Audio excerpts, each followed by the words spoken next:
अखंडमंडलाकारं व्याप्तं येन चराचरं तत्पदं दर्शितं येन तस्मै श्री गुरुवे नमः। अज्ञानान्धस्य लोकस्य ज्ञानाञ्जनशलाकया चक्षुरुन्मीलितं येन तस्मै श्री गुरुवे नमः। अध्यात्म विश्व विज्ञान यूट्यूब चैनल के सभी प्रेमी पाठकों, गुरुजनों और हमारे प्रिय मित्र सहकारियों का इस अंक में हार्दिक स्वागत समादर करते हैं। मित्रों, अध्यात्म विज्ञान को जन जन तक पहुंचाने का मानस लेकर ये एक प्रकार का आंदोलन, एक प्रकार की मूवमेंट चलाई जा रही है और ये सभी मानवता को यानी संकलित करके मानवता के पथ को और एक रूपता लाने के लिए ये जो कार्य हो रहा है, इसमें सर्वांग योग, योग युक्ति का अति महत्व है। क्योंकि अब तक धर्म, ईश्वर और जिसे कहा जाएगा कि मानवता और अनेक प्रकार के जो जिसे कहते हैं कि सत्य, इस दिशा में हमें यानी ठोस और प्रमाण सिद्ध मार्ग दिखाने वाली सद्गुरु योग युक्ति सर्वांग योग है। और इस सर्वांग योग के दूसरे अध्याय में भगवान श्री मायानंद जी चैतन्य कहते हैं कि जड़ चैतन्य की ग्रंथि छूटने का सुमार गए, जड़ चैतन्य की ग्रंथि छूटने का सुमार गए, बता से अपने आगे रखना, बता से अपने आगे रखना, भूलना नहीं। और फिर वे सूक्ष्म दृष्टि से देखना बोध के लिए, हिये में बोध होते ही मुक्ति है ब्रह्मजाल से। यानी इस बोध का जब प्रकाश हृदय में हो जाता है, यानी अंतःकरण में ये बोध जब प्रस्फुटित हो जाता है, तो ब्रह्मजाल से ये जीवात्मा मुक्त हो जाता है और सूक्ष्म दृष्टि से देखना है इस बताशे, इस चक्कर की ओर, ऐसा सद्गुरु कहते हैं। तो ये कहने का उनका क्या तात्पर्य हो सकता है? क्या कोई अन्य पदार्थ नहीं रखा जा सकता? और अन्य पदार्थ अगर रखा जा सकता होता तो सद्गुरु ये क्यों कहते कि बताशे अपने आगे रखना, भूलना नहीं? इसका अर्थ ही ये है कि अवश्य ही इस प्रयोग के लिए लिए गए अधिष्ठान रूप इस पदार्थ में कोई न कोई ऐसी विशेषता अवश्य ही होनी चाहिए जिससे हमारे अंतःकरण में प्रकाश होने के लिए उन तत्वों की आवश्यकता होगी। तो इस दिशा में हम जब चिंतन करते हैं तो हमारे दृष्टि में आता है कि पूर्वापार काल से एक श्लोक जो पूजा के शुरुआत में ही कह दिया जाता था, जब किसी भी पूजा या अर्चना या जिसे हम कहते हैं प्रार्थना के आरंभ में जिस किसी प्रतिमा के आगे ये प्रार्थना और पूजा वगैरह होती थी, उसके सामने शक्कर का ढेला या मिश्री या बताशे ऐसी कोई मीठी वस्तु रखकर कहा जाता था कि शर्करा खंड खाद्यानि घृत क्षीर दधानि च, घृत क्षीर दधानि च। ये ऐसा क्यों कहा जाता था? शर्करा खंड खाद्यानि और घृत क्षीर दधानि च, ऐसा क्यों कहा जाता था और इसका क्या तात्पर्य है? और शर्करा खंड यानी शर्कराक्ष मुनि मंडली ये जगह जगह जाकर यानी इस प्रयोग को करती थी, जिसके वजह से ईश्वर का वास्तविक स्वरूप और इस विश्वरूप परमात्मा ही है, इस सिद्धांत का यानी सरलतापूर्वक जो प्रचार प्रसार और प्रत्यक्षिक हो जाता था, उसका क्या हेतु होता होगा? तो आइए इस दिशा में सर्वप्रथम इसी मंत्र से शुरुआत करें। कहते हैं कि शर्करा खंड खाद्यानि घृत क्षीर दधानि च। शर्करा खंड खाद्यानि, ये जो शर्करा है ये खाद्य रूप खंड है, यानी एक प्रकार का ये पिंड है, एक आकार है।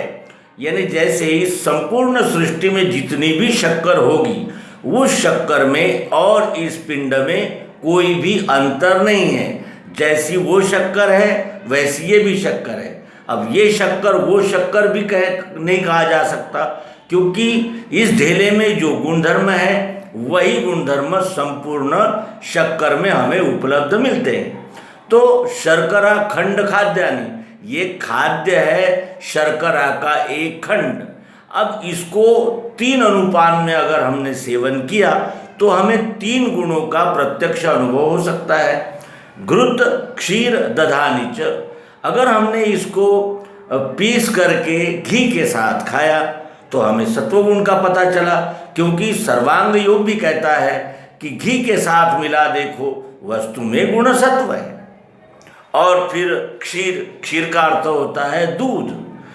दूध के साथ अगर हमने इसको पीस कर दूध में मिलाकर सेवन किया तो हमें रजोगुण का पता चलता है। जल के साथ पीने से वस्तु में गुण है रजो। और दधानी च, यानी दही के साथ जब इसको सेवन करेंगे तो हमें इस यानी वस्तु के तमोगुण का पता चलेगा। अकेली वस्तु खाने से दिखेगा तम है भरा।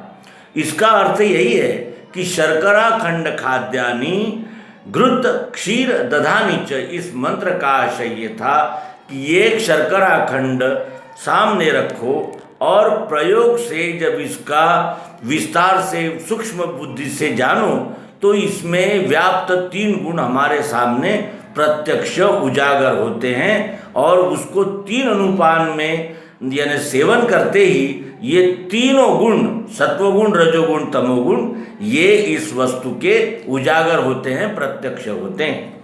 अर्थात इसका अर्थ ही है कि पूर्वापार काल से इस शक्कर के ढेले को अध्यात्म विज्ञान के बोध के लिए प्रयोग में लिया जाता था। अब हम देखें कि महाभारत युद्ध के प्रसंग में उस कुरुक्षेत्र के रण मैदान पर भगवान श्री कृष्ण जी ने अर्जुन को दिव्य दृष्टि का बोध कराया, जो श्रीमद् भगवद गीता के 11वें अध्याय में भगवान श्री कृष्ण जी और अर्जुन के संवाद रूप से हमें उपलब्ध होता है, जो व्यास जी ने ग्रथित कर रखा है। महाभारत, जिसे जय कहा जाता था, इस ग्रंथ में भीष्म पर्व में, जो गीता के नाम से प्रसिद्ध है। और 11वें अध्याय में विश्वरूप दर्शन कराया किसको? अर्जुन को। और कैसे? तो वो कहते हैं कि तुझे न वेदों के पढ़ने से, न यज्ञ करने से, न दान करने से ये बोध मिल सकता है। तो ये बोध सद्गुरु के द्वारा ही मिल सकता है और प्रत्यक्ष प्रयोग से ही तेरी सभी शंकाओं का निरसन हो सकता है। तो क्या वो युद्ध भूमि पर श्री कृष्ण जी शक्कर का ढेला लेकर गए थे? क्योंकि ये तो अनपेक्षित प्रश्न था कि मैं इन्हें नहीं मारूंगा। अर्जुन ने इसके पूर्व में कई युद्ध किए थे और वो युद्ध जीते भी थे। अर्जुन अजेय योद्धा था, केवल अपने जीवन में वो एक ही युद्ध हारा था। और ये तो श्री कृष्ण जी तो क्या, किसी को ये कल्पना भी नहीं हो सकती थी कि एक समय ऐसा भी आएगा जब अर्जुन मोहवश हो, डर कर नहीं, मोहवश हो, अपना शस्त्र रखकर रोने लगेगा और कहेगा कि मैं युद्ध नहीं करूंगा। और उसका कारण भी हम सब जानते हैं। वो कहने लगा कि ये सब मेरे बंधु बांधव है, मित्र परिवार है, मैं इन पर हथियार नहीं चलाऊंगा।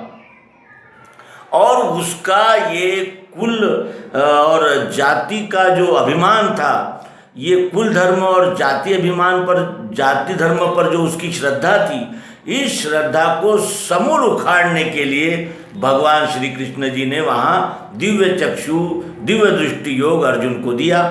और वो समाधान भी हुआ उसका, और वो स्वयं कहने लगा कि गया मोह मिला धर्म, कृपा से आपके मुझे।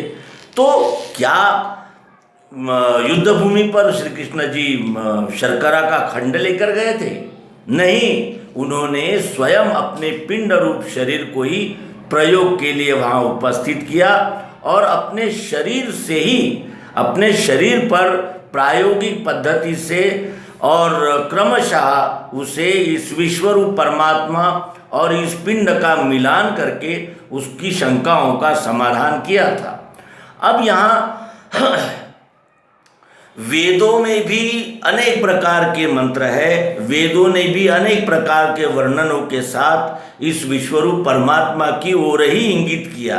वेद कहते हैं कि ये सूर्य चंद्र जो है ये विश्वरूप परमात्मा की आँखें हैं। तो ये आँखें जिसकी है वो कितना विराट होना चाहिए और वो कौन है, तो सहज ही हम समझ सकते हैं कि ये विश्वरूप की ही आँखें होनी चाहिए, सूर्य चंद्र। उस तरह इंगित तो किया, लेकिन प्रत्यक्ष बोध नहीं हो सका, और प्रत्यक्ष बोध होना ही इस प्रयोग की विशेषता है। क्योंकि सद्गुरु कहते हैं कि फिर वे सूक्ष्म दृष्टि से देखना बोध के लिए, फिर वे सूक्ष्म दृष्टि से देखना बोध के लिए, इसी ढेले को सूक्ष्म दृष्टि से देखो बोध के लिए। अब इसको सूक्ष्म दृष्टि से कैसा देखा जाता है? स्थूल दृष्टि से तो ये दिखता ही है, लेकिन सूक्ष्म दृष्टि से देखना का अर्थ होता है कि इस पिंड से इस ब्रह्मांड का मिलान करना। मिलान करने का अर्थ होता है जो इस वस्तु में है वही सब में है, और जो सब में है वही इसमें है, जो इसमें है वो इसमें है, और जो इसमें है वो यच्चावत सृष्टि के कण कण में व्याप्त है। ये जानने के लिए भगवान श्री मायानंद जी चैतन्य जी ने कहा कि जड़ चैतन्य की ग्रंथि छूटने का सुमार्ग है बतासे अपने आगे रखना। बतासे के विषय में भाषण नहीं देना, बतासे अपने आगे रखना, और इस बतासे पे प्रयोग करके सत्य का अनुभव लेना कि जो यहाँ प्रयोग में सिद्ध है वही सर्वत्र प्रयोग में सिद्ध होता है, जिससे ये स्पष्ट होता है कि वही विश्वरूप परमात्मा इस ढेले से लेकर इस पिंड के सहित यच्चावत सृष्टि में सरिका और समान रूप से व्याप्त है। इसमें कहीं खंड नहीं है और कोई भी इन तत्वों से अलग नहीं है, इन तत्वों से कोई अलग नहीं हो सकता, और इन तत्वों के अलग होने का भ्रम कोई पाल भी नहीं सकता, क्योंकि ये प्रयोग में प्रत्यक्ष सिद्ध है। अब यहाँ अगर हम ये प्रयोग सिद्ध कर रहे हैं तो क्या, और जड़ चैतन्य की ग्रंथि छूटने का सुमार्ग है ये। जड़ चैतन्य की ग्रंथि क्या है? हम किसी चीज़ों को जड़ मान लिया है और हमने किन्हीं चीज़ों को चेतन मान लिया है। जड़ और चेतन का ये भ्रम हमारा जाता ही नहीं। जो मूर्ति पूजक है वो कहते हैं कि ईश्वर ये साकार है, और जो मूर्ति पूजा से घृणा करते हैं वो कहते हैं कि ईश्वर तो चैतन्य है, जड़ तो है ही नहीं। ये जड़ चैतन्य का झगड़ा इस पदार्थ से ही सुलझता है। जड़ चैतन्य की ग्रंथि छूटने का सुमार्ग गई, बता से अपने आगे रखना, भूलना नहीं, और फिर वे सूक्ष्म दृष्टि से देखना बोध के लिए। ही में बोध होते ही मुक्ति है ब्रह्मजाल से। इस पदार्थ पे प्रयोग करके बोध होता है, और इतना ही प्रयोग बाकी था जब वेदों ने कहा नेति नेति, इतना ही नहीं, इतना ही नहीं, इतना ही नहीं। वेदों ने जो वर्णन किया उसमें और इस प्रयोग में क्या अंतर है? वहाँ शब्द थे तो यहाँ प्रयोग है। शब्दों से संशय भ्रमों का संपूर्ण निराकरण नहीं होता, लेकिन प्रयोग से होता है। प्रयोग से इसलिए होता है कि आँखों देखी और कानों सुनी, मानी और जानी, इसमें जमीन आसमान का अंतर होता है। तो आइए इस वस्तु के विषय में विवेक दृष्टि से हम कुछ जानकारी बटोर कर लाए हैं, वो आपके साथ हम आने वाले एपिसोड में साझा करेंगे। शर्करा खंड खाद्यानि, और खाद्य है ये, इसे घृत, दधि और क्षीर, इस तीनों पदार्थ के साथ प्रयोग में लाना चाहिए। ये जो आदिकाल से जो हमारे शर्कराक्ष मंडली जगह जगह ये सिद्धांत प्रतिपादित करते हुए घूमते थे, आइए उसी सिद्धांत का हम इस पदार्थ के माध्यम से अनुभव लें। धन्यवाद।